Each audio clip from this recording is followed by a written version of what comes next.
धन्यवाद सभापति महोदय। तक सदन का समय बढ़ाया गया। सदस्य धन्यवाद सभापति महोदय, आपने मुझे राज्यपाल महोदय के अभिभाषण पर बोलने का मौका दिया, इसके लिए बहुत बहुत धन्यवाद। सदन में अभिभाषण पढ़ा गया और राजस्थान की सुखद तस्वीर दिखाने की एक ऐसी कोशिश की है इसमें हकीकत के रंग पूरी तरह गायब है। ये सरकार विज्ञापनों और आंकड़ों की बाजीगारी में तो माहिर हो सकती है, लेकिन धरातल पर जो त्राही त्राही मची है उसे नज़रअंदाज करना प्रदेश की 8 करोड़ जनता के साथ विश्वासघात है। ये 47 पृष्ठों का जो दस्तावेज जिसमें 192 बिंदु गिनाए गए हैं, ये राजस्थान की प्रगति का रिपोर्ट कार्ड नहीं है, बल्कि विज्ञापनों का एक पुलिंदा मात्र है। सरकार अपनी पीठ थपथपा रही है कि राजस्थान का भाग्योदय हो रहा है, लेकिन हकीकत यह है कि प्रदेश का आम नागरिक आज भी बुनियादी जरूरतों के लिए संघर्ष कर रहा है। एक विपक्ष का विधायक होने के नाते मेरा कर्तव्य है कि मैं कागजी स्वर का दर्पण आपके सामने रखूं। सरकार इन बिंदुओं पर अपनी पीठ थपथपाई है, उसकी जमीनी हकीकत में आपके सामने रख रखा हूं। अन्नदाता का अपमान, बिंदु संख्या 42 और 47 में सबसे पहले देश के अन्नदाता किसानों की बात करता हूं। अभिभाषण में बताया कि समर्थन मूल्य पर 150 रुपये बोनस देकर 21,37,000 मेट्रिक टन गेहूं खरीदा गया है।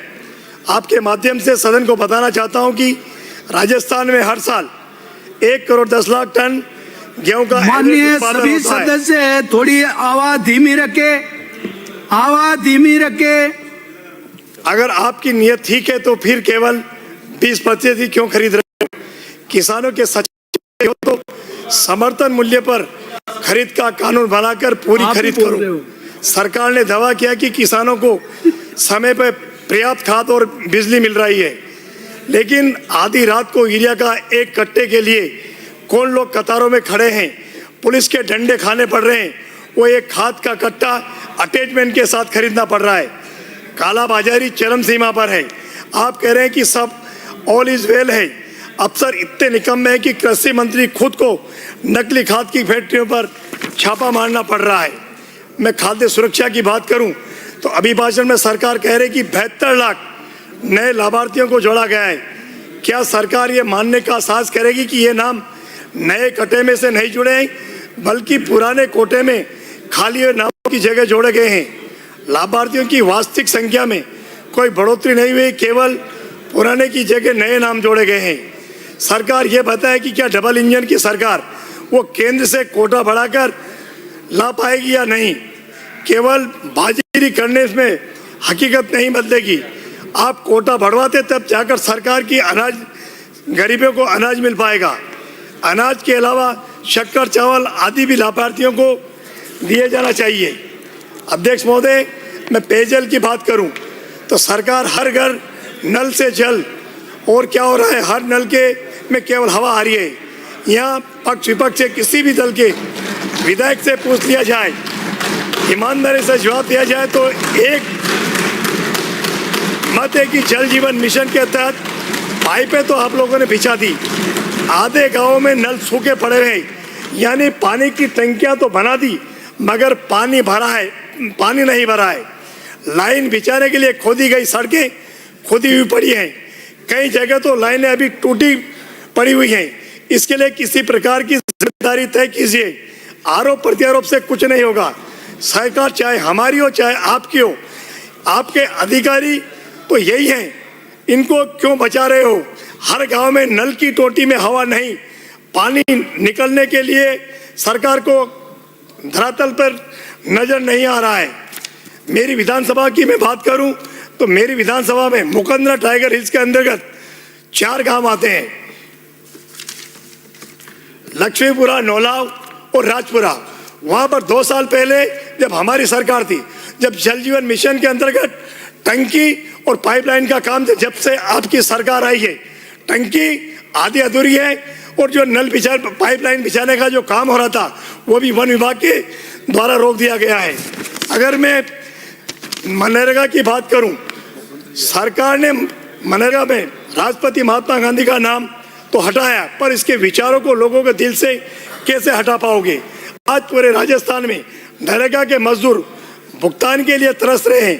पंचायतों में नरेगा के माध्यम से जो थोड़े बहुत काम होते थे उनका भी पट्टा बिठा दिया गया है। इसके लिए आपको प्रदेश के लोग माफ नहीं करेंगे। मैं बिजली की बात करूं तो सरकार ने अभिभाषण में कहा कि दिन में किसानों को बिजली का संकल्प आपने लिया था। सरकार ने अभिभाषण में खुद ने माना है कि 22 जिलों के किसानों को 2 फेज में बिजली मिल रही है। हकीकत और भी भयानक है। आज ग्रामीण क्षेत्रों में अघोषित बिजली और फ्यूल सर्चार्ज के नाम पर जनता को रुला रही है। इस कमबख्ती सर्दी में आधे राजस्थान के किसानों को खेतों में रात को पानी दे रहे हैं। इससे ज्यादा शर्मनाक हमारे लिए क्या बात हो सकती है। अगर मैं वन और पर्यावरण की बात करूं, अध्यक्ष महोदय अभिभाषण में दावा किया कि 11 करोड़ से अधिक पौधे रोपे गए हैं।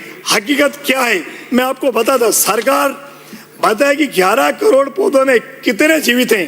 काब्जों में जंगल उजाए जा रहे हैं, जबकि असलियत की अरावली वन्य जीव क्षेत्रों में अवैध खनन बेखौफ जारी है। सरकार ने पौधे रोपण में सेफ्टी ऑडिट कराने के लिए सदन में बोला था। 6 माह हो गए। झालावाड़ जिले में पौधों के आंकड़ों आज भी भ्रमित कर रहे हैं। कोई भी ऑडिट हुई या नहीं हुई अभी तक कोई जानकारी नहीं है। अध्यक्ष महोदय अभिभाषण केवल शब्दों का जाल है।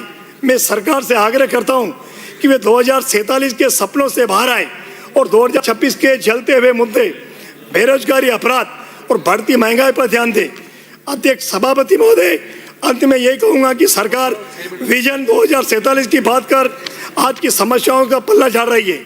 जनता को आज जवाब चाहिए, 20 साल बाद सपना नहीं। धन्यवाद। जय हिंद। श्री शंकर सिंह जी रावत।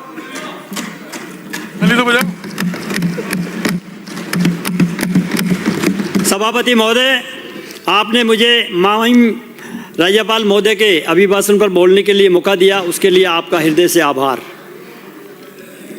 सर्वप्रथम